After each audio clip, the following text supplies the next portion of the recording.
Gracia y paz de nuestro Señor Jesucristo. Bienvenidos a todos.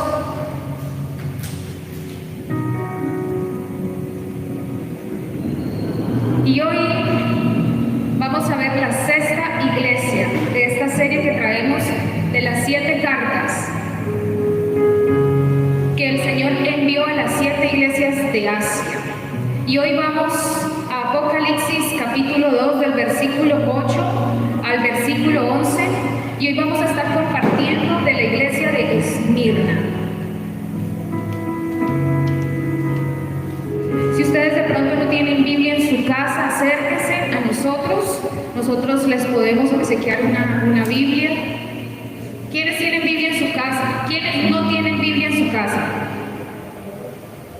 ¿Usted no tiene Biblia en su casa? ¿Y usted quisiera tener su Biblia en su casa? ¿Con letra grande? Ah, bueno, si le damos con nada, con letra chiquita, usted compra una lupa.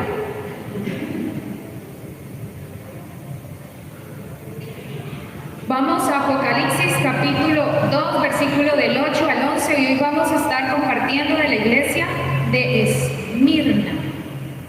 Y vamos a ver la forma en que Jesucristo hoy le habla a la iglesia de Esmirna, y no es la iglesia de ese tiempo solamente, también está hablando a la iglesia de la actualidad. Amén. Y vamos a leer la palabra en el nombre del Padre, del Hijo y del Espíritu Santo. Versículo 8. Dice la palabra: y escribe al ángel de la iglesia de Esmirna, el primero y el postrero, el que estuvo muerto y vivió, dice esto: yo conozco tus obras y tu tribulación y tu pobreza, pero tú eres rico, y la blasfemia de los que se dicen ser judíos y no lo son, sino sinagoga de Satanás. 10. No temas en nada lo que vas a padecer. He aquí el diablo echará a algunos de ustedes en la cárcel para que sean probados, y tendrán tribulación por 10 días. Sé fiel hasta la muerte y yo te daré la corona de la vida. El que tiene oído, oiga lo que el Espíritu dice a las iglesias. El que venciere no sufrirá daño de la segunda muerte.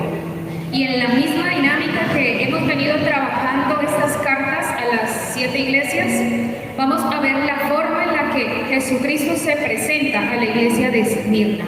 El Señor se presenta como el primero y el postrero, el que estuvo muerto y vivió. Esas son las dos características con las que Cristo se presenta.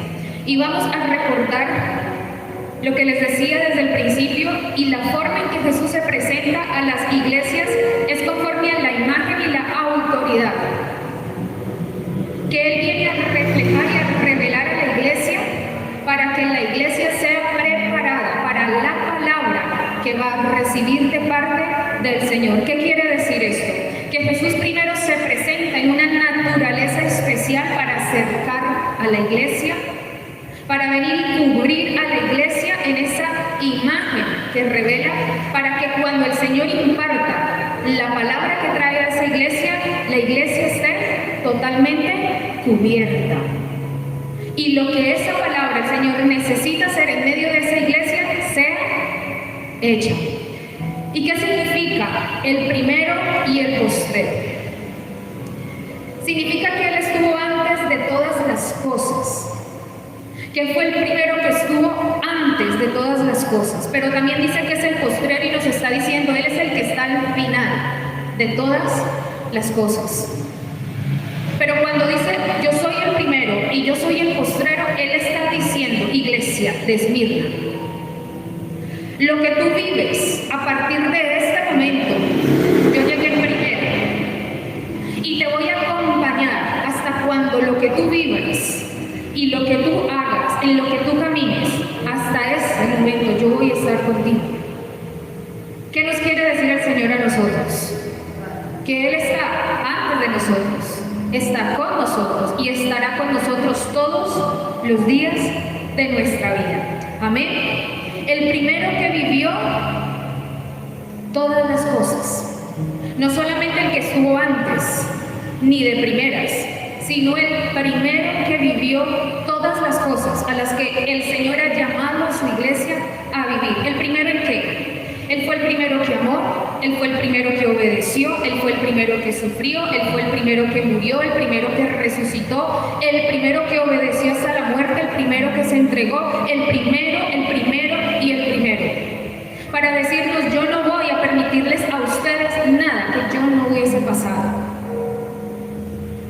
Porque cuando yo les digo a ustedes, amen al Señor sobre todas las cosas y amen a su hermano como ustedes mismos, el Señor dice, yo les amé primero.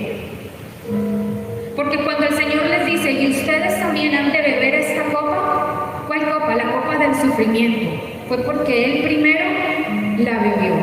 Porque cuando Él nos llama a ser obedientes, Él obedeció primero.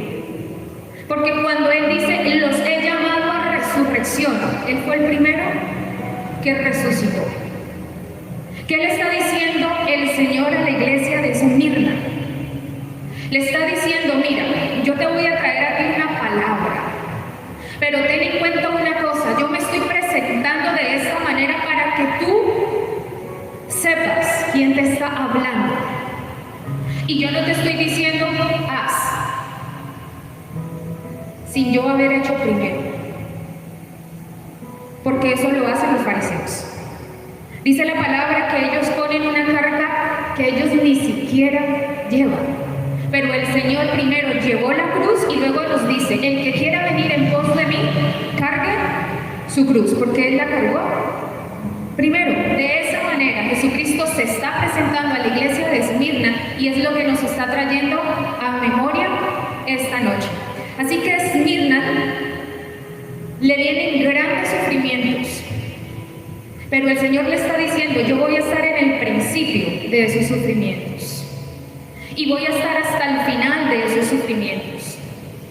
Pero le está diciendo a Esmirna, Esmirna, iglesia, Dios está presente, iglesia de Zarzal, iglesia de Colombia, yo no voy a venir a visitarlos, yo voy a venir a vivir con ustedes, juntamente con ustedes, todo lo que les he llamado a vivir. Amén. Así que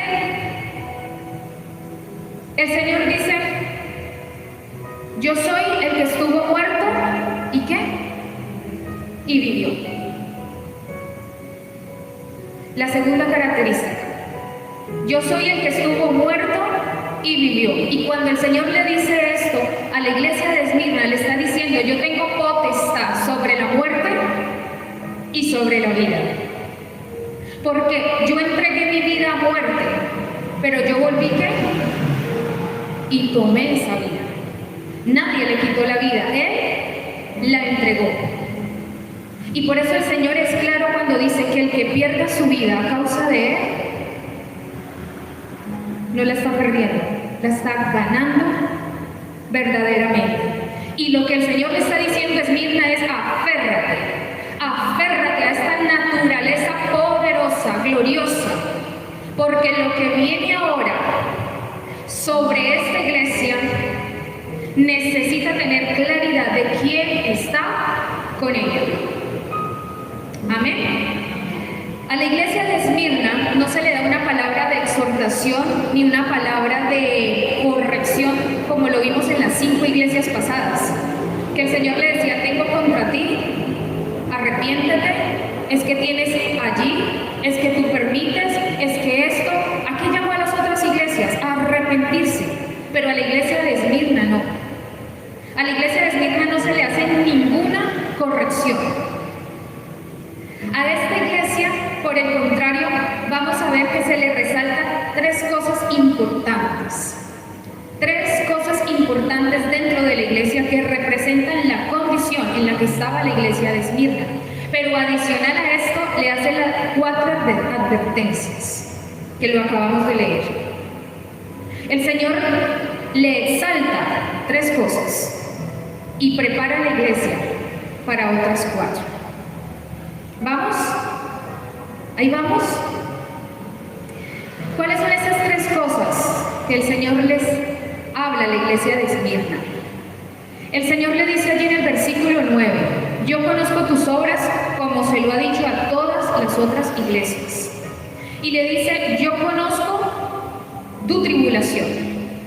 ¿Y qué es tribulación? persecución, significa sufrimiento, significa adversidad. La iglesia de Esmirna estaba pasando por momentos difíciles. La iglesia de Esmirna no la estaba pasando bien. Y esta era una iglesia que naturalmente, aunque no la estaba pasando bien, fue una iglesia que no tuvo reproches. No fue una iglesia que tuviera corrección de parte del Señor. Y esto a nosotros nos va a enseñar algo bien importante esta noche. Y es que la desobediencia, la práctica del pecado, la frialdad espiritual, los pensamientos o los sentimientos incorrectos, las necedades o las truhanerías que nosotros hablamos, la manera incorrecta de nosotros vivir el evangelio, la incredulidad, la falta de confianza, la falta de fe, todo lo que no viene de Dios, nada tiene que ver con las circunstancias externas que nosotros vivimos. Porque ya vimos 5 iglesias que tenían cosas buenas, pero esta iglesia la estaba pasando mal. Pero esta iglesia no tenía reproches de nada. ¿Y qué me está diciendo a mí? ¿Qué le está diciendo a usted? ¿Qué le está diciendo a la iglesia de hoy? Que cuando usted no cree en los servidores de Dios, no es porque usted haya escuchado malos comentarios solamente. No es porque usted haya tenido una mala... ¿cómo se llama? ¿Cómo fue la palabra? Una mala experiencia. No. Lo que está mostrando aquí esta iglesia es que si nosotros no crecemos espiritualmente, es porque a nosotros no se nos antoja crecer espiritualmente. Que si nosotros pecamos, no es porque nosotros tengamos mal testimonio alrededor, no es porque yo no tenga las herramientas, no es porque yo tenga la oportunidad. No. Si yo fallo, si yo peco, si yo hago las cosas mal, viene de la propia concupiscencia de mi corazón. Porque a veces cuando nosotros fallamos somos muy buenos para buscar razones. Porque cuando yo comienzo a caminar en la frialdad espiritual, soy muy buena buscando razones y justificaciones para no hacer las cosas. Pero la iglesia de Esmirna no la estaba pasando bien. Pero la iglesia de Esmirna se mantuvo correcta y fiel, perseverante, haciendo la buena obra delante del Señor a pesar de. Así que usted esta noche va a salir meditando en algo. Si usted está así de pequeño espiritualmente, dígase, autoevalúese, autocorríjase y diga, si estoy así de pequeño es por mi causa. Si yo estoy practicando el pecado, no es porque alguien me venga a decir, mira, hermano, arrepiéntete. Porque cada uno sabemos qué es pecado y qué no, ¿verdad? ¿Tenemos claridad frente a eso? Así que lo que nosotros debemos hacer es exponer nuestro corazón. Y si hay autoengaño en nosotros, clamemos al que todo lo ve y todo lo pesa, para que traiga revelación de nuestro propio corazón, de la viga que tenemos nosotros en nuestros ojos. Amén. Job nos manda saludos. Job esta noche nos saluda, porque Job sabe qué es la tribulación, Job sabe qué es la prueba, Job sabe qué es perder hijos, Job sabe qué es perder sus propiedades, Job sabe qué es perder sus animales, Job sabe qué es perder su salud, Job sabe todo lo que significa pérdida. ¿Y esto qué nos dice a nosotros? Que Job caminaba en la bendición, que Job caminaba en la abundancia, que Job caminaba en un cerco de protección y de cuidado. Así caminaba Job.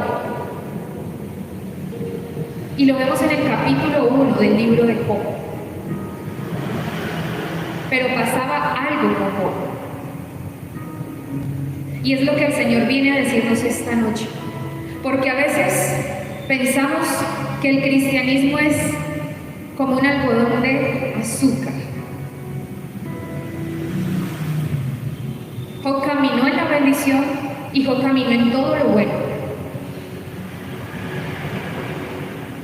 Caminó en un cerco de protección.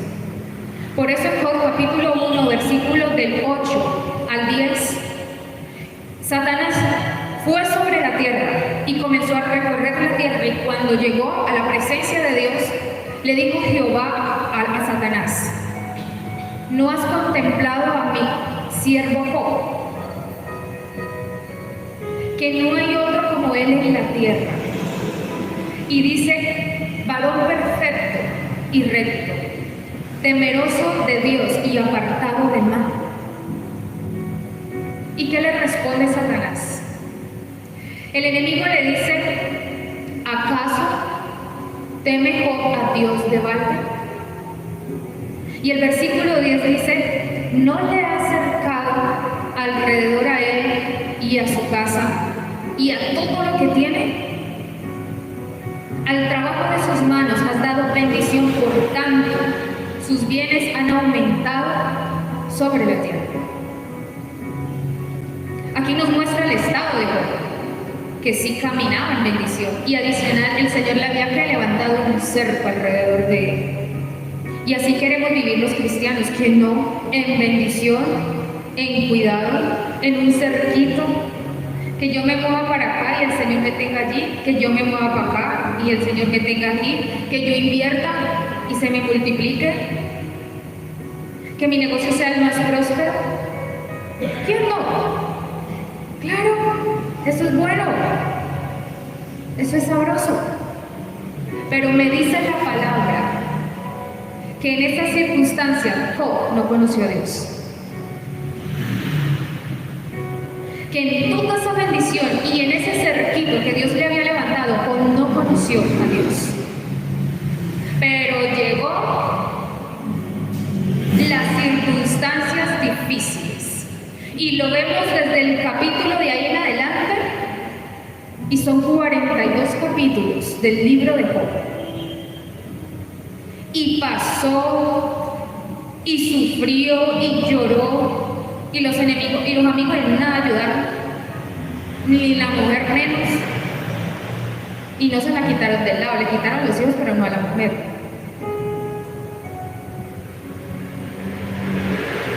Y después de que pasó todas esas circunstancias difíciles, dice el capítulo 42 de Job, del versículo 1 al versículo 6, y esto es glorioso. La iglesia de Esmirna estaba en tribulación, estaba en malas circunstancias. Y en las malas circunstancias, Esmirna había conocido a Dios. Y Job en capítulo 42, del versículo 1 al 6, dice la palabra: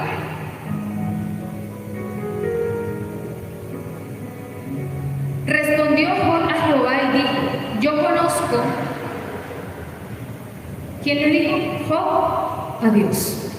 Yo conozco que todo lo puedes y que no hay pensamiento que se esconda de ti. ¿Quién es el que oscurece el consejo sin entendimiento? Por tanto, yo hablaba lo que no entendía. Cosas demasiado maravillosas para mí que yo no comprendía. Oye, te ruego y hablaré. Te preguntaré y tú me enseñarás. De oídas te había oído, mas ahora mis ojos te ven. Por tanto me aborrezco y me arrepiento en polvo y en ceniza. Solo hasta el capítulo 42, Job pasó y pasó, y levantó su mirada y entendió quién era Dios. ¿Ustedes creen que las malas circunstancias son para hacernos tropezar, para hacernos así de chiquititos? No.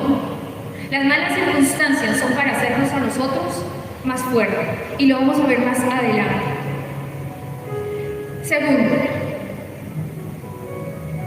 el Señor le dice a la iglesia de Esmirna: yo conozco tu tribulación. Y desde la visión del Señor, Y yo conozco tu pobreza. Esa es la segunda cosa que el Señor le admira a la iglesia de Esmirna. Le dice, yo conozco tu pobreza, pero tú eres rico. Dice allí el versículo 9. ¿Qué conocía el Señor de Esmirna? Su pobreza, pero Esmirna era ¿qué? Rico. En pocas palabras, ¿qué estaba diciendo el Señor? El Señor le estaba diciendo a la iglesia de Esmirna, tú eres rica. Tú eres una iglesia rica, desde la visión de Dios. Porque la verdadera riqueza que el Señor ve es la que nos acompaña a la eternidad. Es la que habita dentro de nosotros, donde el orín y la polilla no puede corromper, ni ladrón puede hurtar. Esa es la verdadera riqueza que el Señor ve. Amén. El Señor no está viendo lo que el mundo le llama riqueza, ni lo que el mundo le llama pobreza. Eso no es lo que ve Dios. Es lo que parte hacia la eternidad con nosotros. Y mire la diferencia. Nosotros veíamos en una de las cartas, cuando el Señor le escribió a la iglesia de Laodicea, en el capítulo 13, en el versículo 17 de Apocalipsis, el Señor, ¿qué le dijo a la iglesia de Laodicea? ¿Tú qué te crees? ¿Tú qué te crees?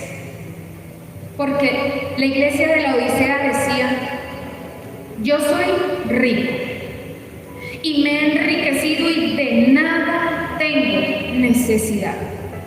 Porque Laodicea era una iglesia próspera materialmente, era una iglesia que caminaba en la abundancia económica.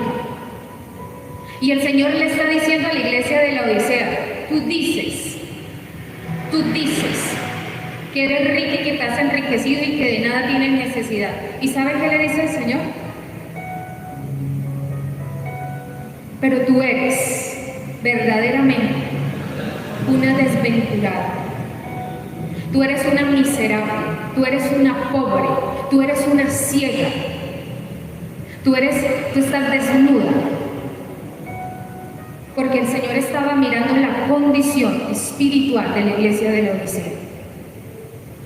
Y sobreabundaba afuera, pero escaseaba adentro. Y es todo lo contrario que nosotros estamos viendo en este momento en la iglesia de Esmirna. Él le dice, oye, tú eres pobre, pero no eres pobre, tú eres rica. Y número 3, le dice el Señor, conozco la blasfemia de los que se dicen ser judíos. Es decir, yo sé de quién tú estás rodeada. Yo sé, Esmirna, que no solamente tienes que luchar con lo que está afuera, no solamente eres perseguida por los que están afuera, maltratada por los que están afuera, sino que también hay un círculo de los que se llaman judíos y están blasfemando en contra tuya. Mire, una cosa es que nosotros tengamos que enfrentarnos a los señalamientos de afuera, a las ideologías de afuera, a los ataques que estamos viendo afuera. Eso es una cosa. Pero otra muy diferente a tener que sortear esos problemas dentro de los que se llama ser nuestros. Porque esos que son nuestros comienzan a comprometer la verdad y comienzan a comprometer el nombre del Señor. Pero Esmirna hizo lo que otras iglesias no hicieron, y fue mantener al margen a aquellos que blasfemaban, mientras que las otras iglesias retuvieron dentro de ellos a los que practicaban doctrinas de demonios. Le permitió a aquella que se llamaba Jezabel enseñar a sus siervos, pero Esmirna no. Esmirna se mantuvo con firmeza y cercando la verdad, lo que el Señor nos llama a nosotros en Timoteo cuando dice, nosotros somos baluartes de la verdad. Esmirna supo guardar la verdad, y aunque ellos caminaban a su alrededor, ellos no permitieron que infiltrara lo que ellos querían meter dentro de la iglesia. Y ese es el llamado que el Señor está haciendo el día de hoy. De algo estoy convencida, y es que hay un remanente en medio de las naciones, que el Señor las ha mantenido en el hueco de su mano y que han permanecido fieles a la verdad. Amén. Y ese remanente es el que en un momento se levantará, no solamente a hacer defensa, sino a avanzar.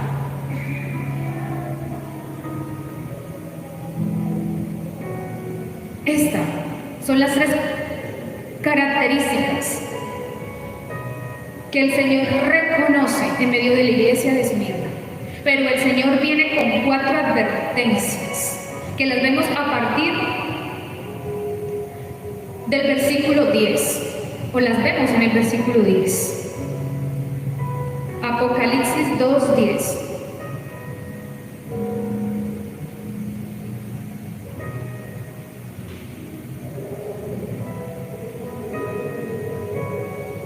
Dice allí el versículo 10: no temas en nada lo que vas a padecer. He aquí el diablo echará a algunos de ustedes en la cárcel para que sean probados, y tendrán tribulación por 10 días. Sed fiel hasta la muerte.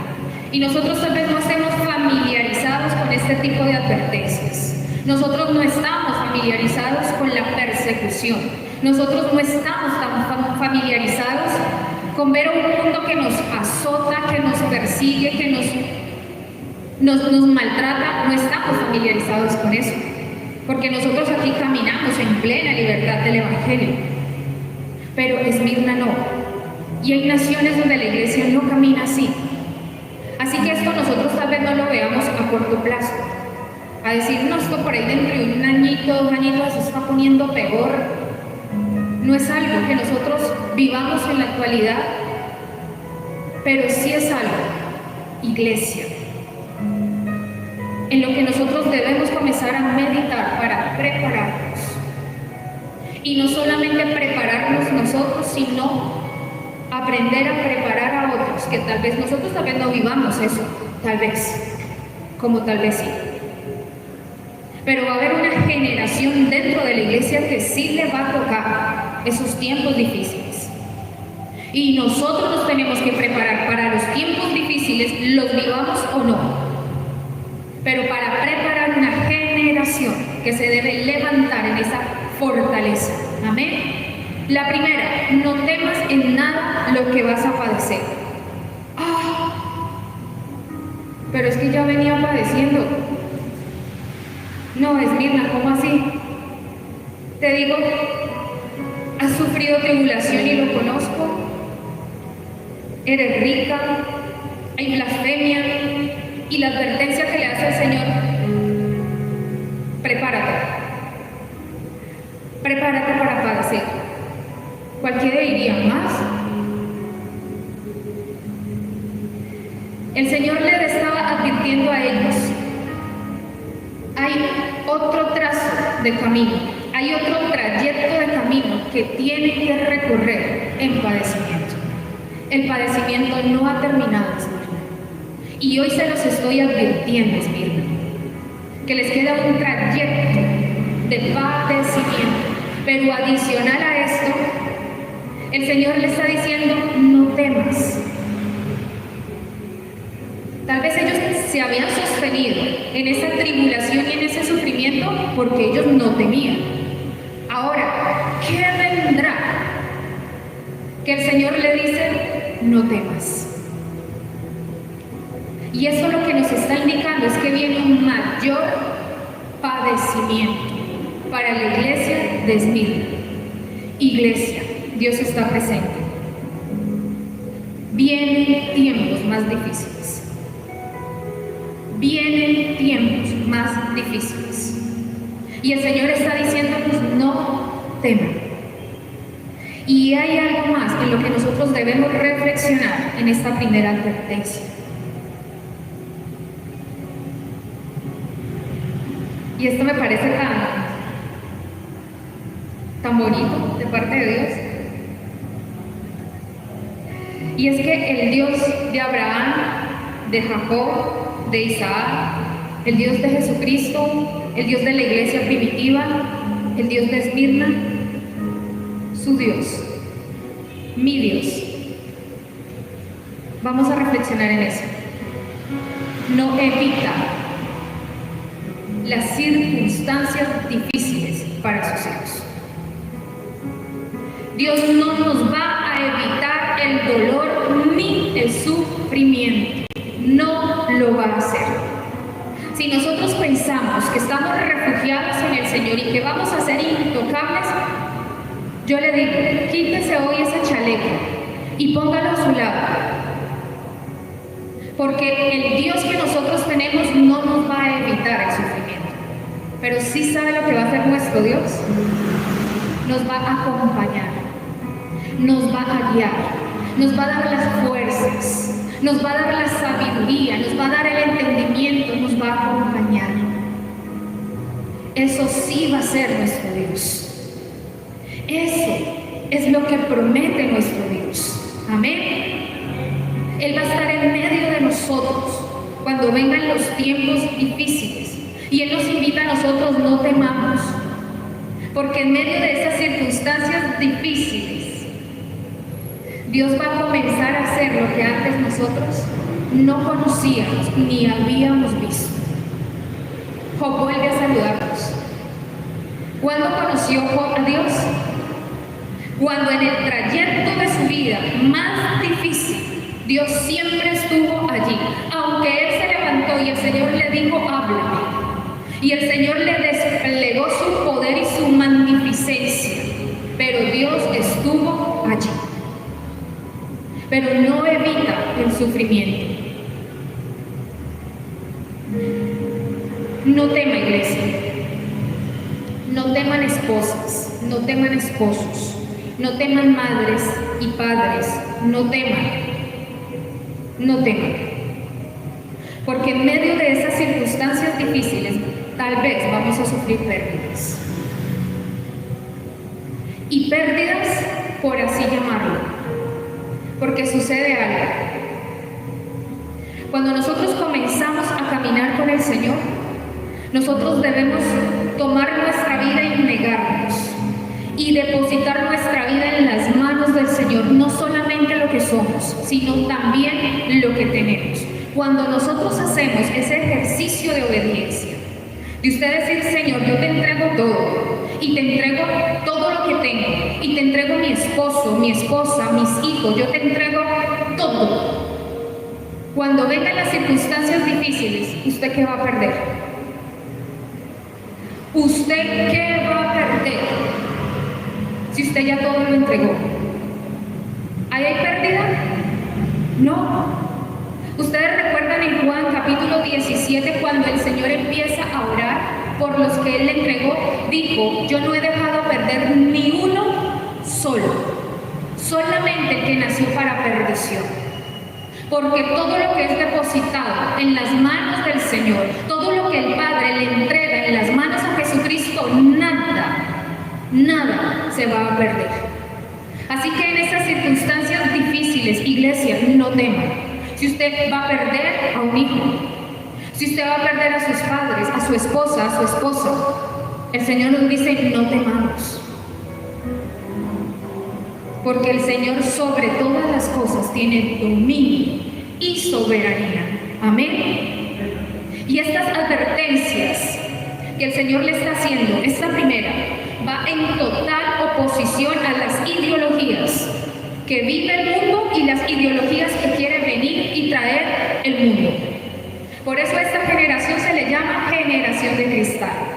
Porque esta generación, y voy a hablarle a los padres, porque en los hogares es donde está empezando esta deformación. No quieren que los hijos sufran. No quieren que los hijos les pase nada. No quieren que los hijos enfrenten circunstancias difíciles. No quieren. Mientras yo pueda evitarlo, se los voy a evitar. Eso es un amor equivocado. Eso es un amor distorsionado. Es un amor emocional. Y los hogares cristianos deben comenzar a levantarse en el diseño de la palabra. Y tal vez ustedes puedan pensar, para mí es fácil decirlo. Dejen que sus hijos sufran, dejen que sus hijos se raspen, dejen que sus hijos, como yo no tengo hijos, Mejor, escúcheme en el consejo, porque no lo estoy hablando desde un corazón emocional, lo estoy hablando desde la palabra. Porque la generación hoy se le llama generación de cristal, porque no sabe afrontar más las circunstancias. Porque ahí están los papás, cubriendo a los hijos, defendiendo a los hijos. Y la palabra nos enseña a nosotros que el amor cubre multitud de pecados. Solo cubre. Amén. Y la segunda advertencia que hace el Señor a la iglesia es: el diablo echará a algunos de ustedes en la cárcel. ¿Quién va a echar a algunos a la cárcel? ¿Y el diablo qué hace aquí? El diablo que hace en medio de la iglesia de Esmirna, si fue una iglesia irreprensible, metido.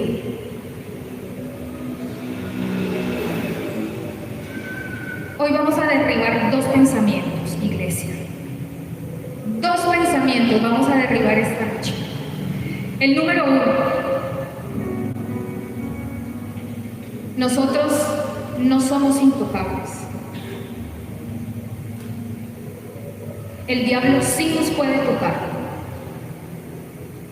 El diablo sí nos puede tocar, y lo acabamos de ver con Job. Pero también en Mateo, en el capítulo 22, del versículo 31 y 32, el Señor tiene una conversación con Pedro. Y le dice Jesús a Pedro: Simón, Simón, he aquí Satanás te ha pedido para zarandearte. ¿Quién pidió a Simón, Simón para zarandearlo? ¿Quién? ¿Y será que Jesús reprendió al diablo? No. Miremos el versículo 32. Dice: pero yo he rogado por ti. ¿Para qué ha rogado Jesús? Para que la fe no le falte. ¿Será que Jesús rogó para evitar que el diablo tocara a Pedro? No. Él dijo: yo voy a orar para que tu fe no te falte. Y cuando tú regreses, es decir, cuando ya el enemigo te haya zarandeado y sacudido como a trigo, yo te voy a estar aquí esperando. Igual voy a estar orando por ti, para que cuando tú regreses, hagas la obra a la cual yo te he llamado. Amén. ¿Nos puede el enemigo tocar? Dios es soberano, y solamente con el permiso de Él, desde luego. Y segundo pensamiento que nosotros vamos a derribar. Mire, las cosas malas que le ocurren a alguien, a un hijo de Dios, no necesariamente son consecuencia del pecado. Porque uno ve que a una persona le pasa algo malo y uno dice: ¿qué puerta tendrá abierta? Está raro. Algo debe estar haciendo mal por ahí. No. No. Que las circunstancias difíciles vengan a nuestra vida no es una ecuación. Hijo de Dios, pecó, igual la prueba. No. Hijo de Dios, mala circunstancia, igual Dios glorificado, Dios es conocido, el Hijo de Dios es fortalecido. No estoy diciendo que siempre sea así. Hay gente que vive cosas malas a causa de malas decisiones, consecuencias de su pecado, sí. Pero para eso debemos tener el discernimiento para nosotros levantar un juicio. Mejor evitemos el juicio. Dos pensamientos tenemos nosotros que quitarnos de nuestra mente. Un Dios que no evita las pruebas, pero un Dios que sí usa las pruebas. No nos las evita, pero las aprovecha. ¿Ustedes de quién creen que son las cárceles? Las cárceles son del enemigo. Por eso el enemigo coge lo suyo, dice: a algunos los coge y se los lleva para su lugar. Las cárceles son del enemigo. Pero aunque las cárceles sean del enemigo, sobre las cárceles el Señor tiene dominio. Sobre las cárceles el Señor tiene soberanía. Y llámese en cárceles, llámese en hornos de fuego, llámese en foso de leones, llámese en cisternas, llámese como se llame. El Señor es soberano sobre todas esas cosas. ¿Quién mandó a Sadrach, a Abednego? ¿Quién los llevó allá? Los tres amigos de Daniel, por si no nos acordamos del Sadrach, Mesach y Abednego. Sadrach, Mesach y Abednego. ¿Quién los llevó allá al foso, al horno ardiente? El enemigo. ¿Y quién se levantó por encima de ese horno? Dios. ¿Quién envió al foso de los leones a Daniel? El enemigo. ¿Y quién se levantó con soberanía sobre ese foso de los leones? ¿A quién llevaron? ¿Quiénes llevaron a la cisterna a José? Eran los hermanos, pero con esos hermanos para qué enemigos. ¿Y quién se levantó a aprovechar la cisterna? ¿Quién metió a la cárcel a Pedro en Hechos capítulo 12? El enemigo. ¿Y quién abrió las puertas de la cárcel? Y Pedro salió. ¿A quién metió a Pablo y a Silas a la cárcel en Hechos capítulo 16? ¿Y quién abrió las cárceles?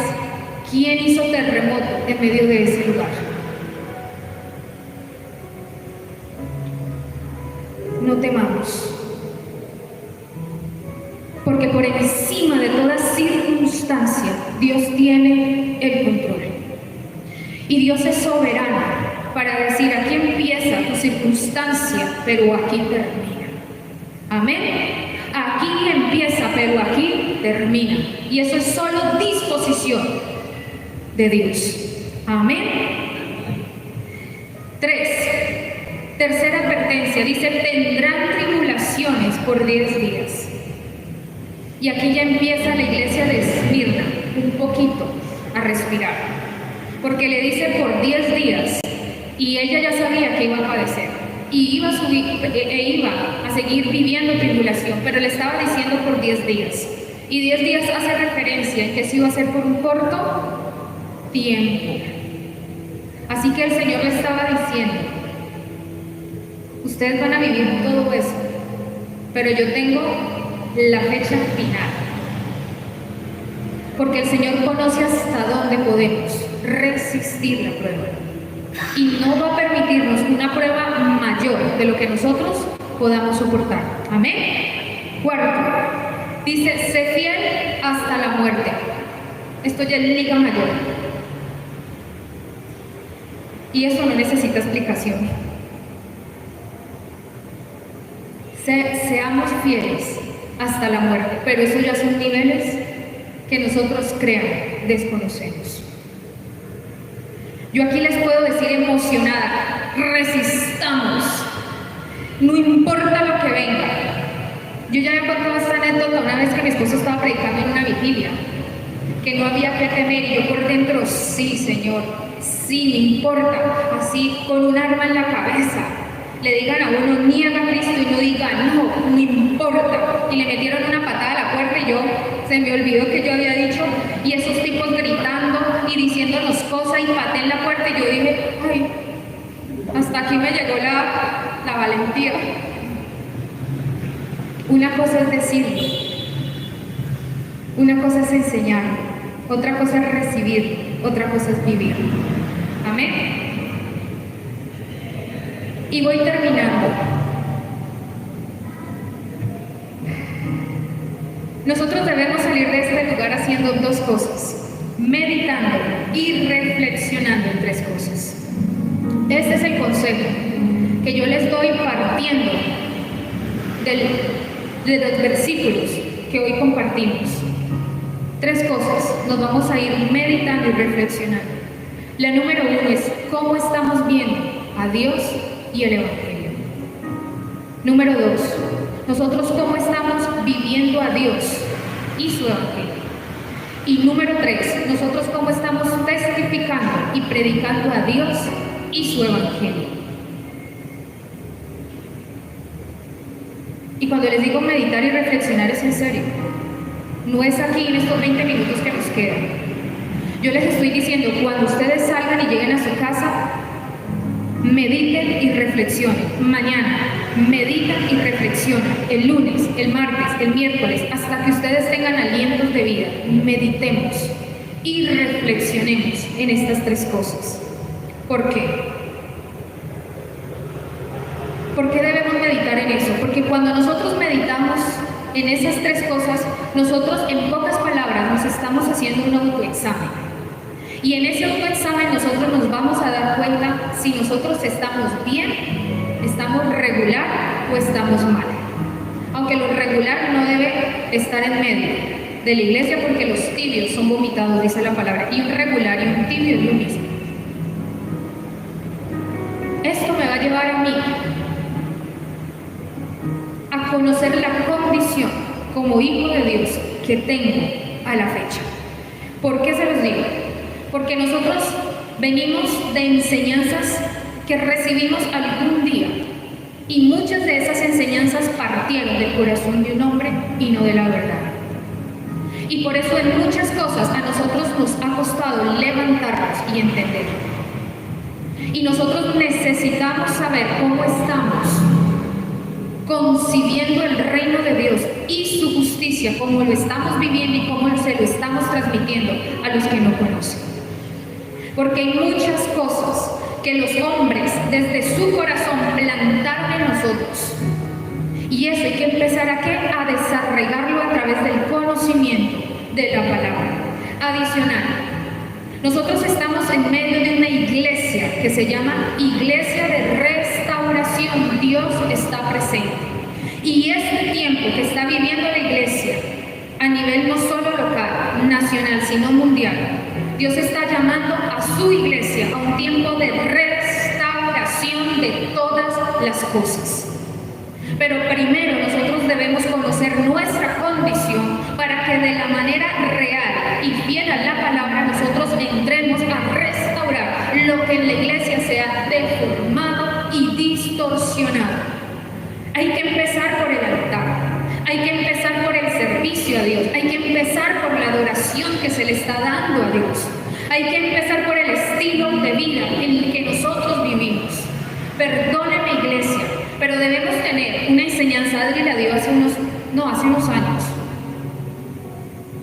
un listadito de cosas que uno las ve, no pasa nada, pero no están testificando de una vida en Cristo. Hace poco también enseñaba las pequeñas mentiras el día de la cena, ¿verdad? Perdónenme si ustedes lo hacen, pero tómenlo con todo el amor de esta su servidora. Pero si ustedes juegan chance, lotería y rifas, se los voy a decir con los ojos tapados: arrepiéntase, hermano, arrepiéntase. Eso no es testimonio. Lo hablábamos ahorita iniciando el servicio. El mundo persigue la suerte, pero los hijos de Dios esperan la bendición. La suerte se persigue allá afuera y los del mundo, pero nosotros como hijos de Dios, la bendición llega. Nosotros no tenemos que forzar la bendición llega. ¿Miento? ¿Bendecidos? ¿Miento? No. Así que comencemos a autoexaminarnos, porque hay muchas cosas que hacemos y no van conforme a la palabra. ¿Por qué? Porque las hemos minimizado.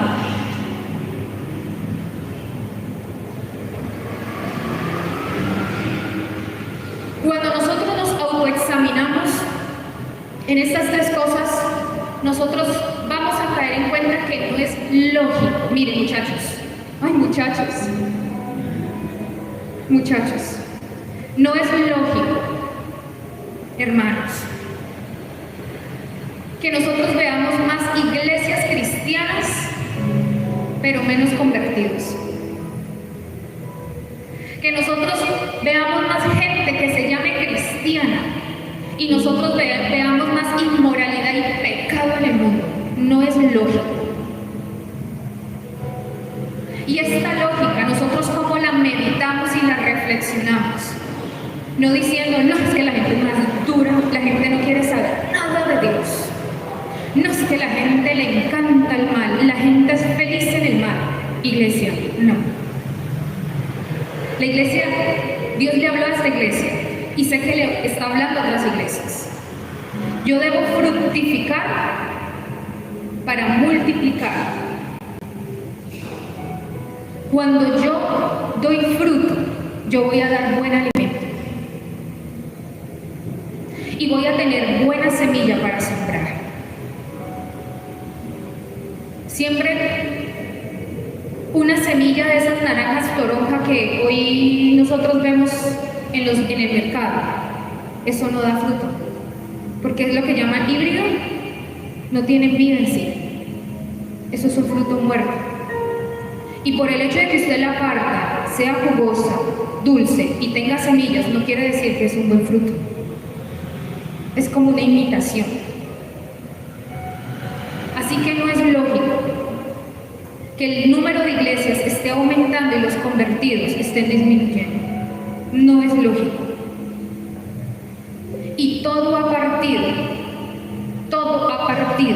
de una predicación incorrecta del Evangelio.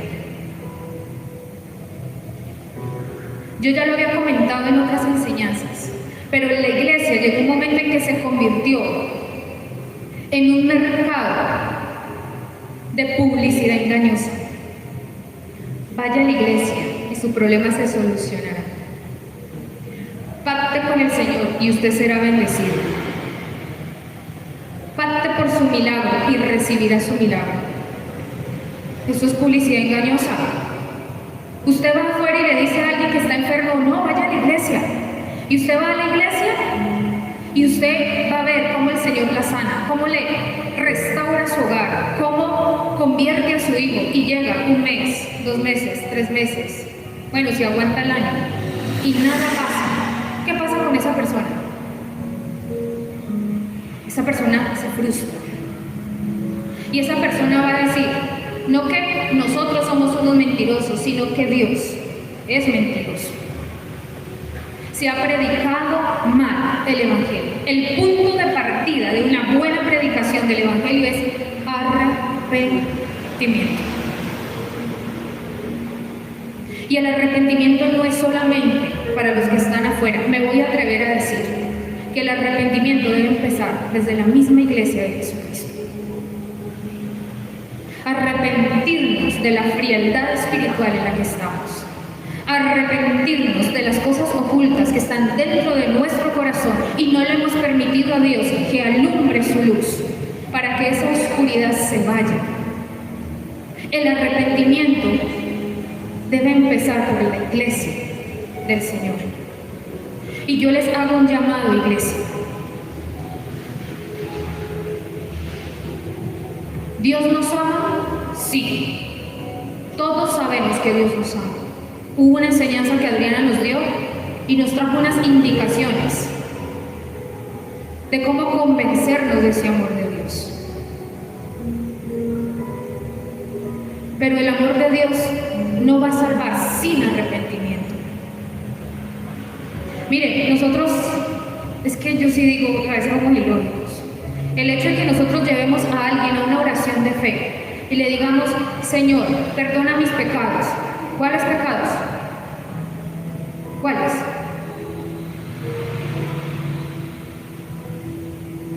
Si partimos de allí, no acabamos ese día. Dígale al Señor que venga a su corazón, que pose en su corazón, que el amor de Dios lo acobije. Perdónenme que les diga eso, pero esa predicación hay que comenzar a transformarla. Porque lo primero que nosotros debemos hacer es lo que nos habla la palabra. Cuando Juan el Bautista se levantó a allanar camino para Cristo y les dijo, generación, y los llamó al arrepentimiento. Jesucristo salió del desierto después de ser tentado por Satanás y estar 40 días en ayuno, y su predicación inicial fue arrepentidos. Cuando nosotros vemos a Hechos de los Apóstoles, cuando Pedro se levantó a dar su primer sermón, él no les dijo, ay, tan lindos como me escuchan, mira ese corazón tan sensible para escuchar la predicación. No, Pedro les dijo, ustedes colgaron al maestro, ustedes colgaron, crucificaron al dador de la vida. Pedro no se levantó con pañitos. Pedro lo que hizo fue traerles su pecado, se los puso al frente. ¿Y qué les dijo? Arrepiéntanse. ¿Y qué pasó con ese lugar? Se convirtieron miles. Mire, la gente está esperando que les hagamos caer en cuenta de su transgresión. El mismo Jesucristo dijo, arrepiéntanse. A aquellos que vieron milagros, aquellos que vieron sanidades, aquellos que vieron la gloria del Señor. Y les dijo, si Corazín hubiese visto lo que ha pasado aquí, ellos se hubiesen arrepentido. Amén. Iglesia. Por eso el arrepentimiento debe empezar por la iglesia. Porque yo no puedo ir a decirle a un pecador, arrepiéntase, y yo con mis pecados aquí. Yo no puedo decir a una persona, ya arrepiéntase de su rencor, de su falta de perdón, cuando yo tengo aquí ataduras en mi corazón. Mire, la transformación arranca cuando nosotros nos arrepentimos verdaderamente. Mire, yo he visto cantidad de gente que ha llorado, ha bataleado, diciendo fallé, y no han pasado 24 horas para estar otra vez fallando. Eso no es arrepentimiento. Y la iglesia debe orar por discernimiento, para que no nos engañen, sino poder ayudar a la persona, ¿sí?, para conducirlo a ese arrepentimiento. Aunque el Espíritu de Dios es el único que convence de pecado, de justicia y de juicio. Amén. Así que, iglesia, meditemos y reflexionemos en estas tres cosas. Ese es el llamado. No viva el evangelio de balde. No juegue a ser evangélico. No juegue a ser cristiano. Yo a veces digo, Señor, y me recrimino. Hay una obra que tú nos has encomendado a nosotros y a veces veo que no se está haciendo, pero es que a veces también examino el estado de muchos y digo, Dios mío, ¿qué se va a llevar afuera? ¿Qué se va a llevar afuera? Si afuera se necesita alimento y no se puede ir con un canasto vacío. Y no estoy hablando de lo material, estoy hablando de lo espiritual. Nosotros tenemos que llenarnos para nosotros y para el alimento que está esperando afuera, los perdidos. Amén. Esmirna fue una iglesia que se mantuvo en medio de la tribulación. Y fue una iglesia advertida para sufrir un poco más. La próxima enseñanza va a ser de la iglesia de Filadelfia, que tampoco tuvo nada de corrección. Pero la última enseñanza va a ser de todas las promesas que el Señor hace a todo aquel que se arrepiente y persevera. Amén.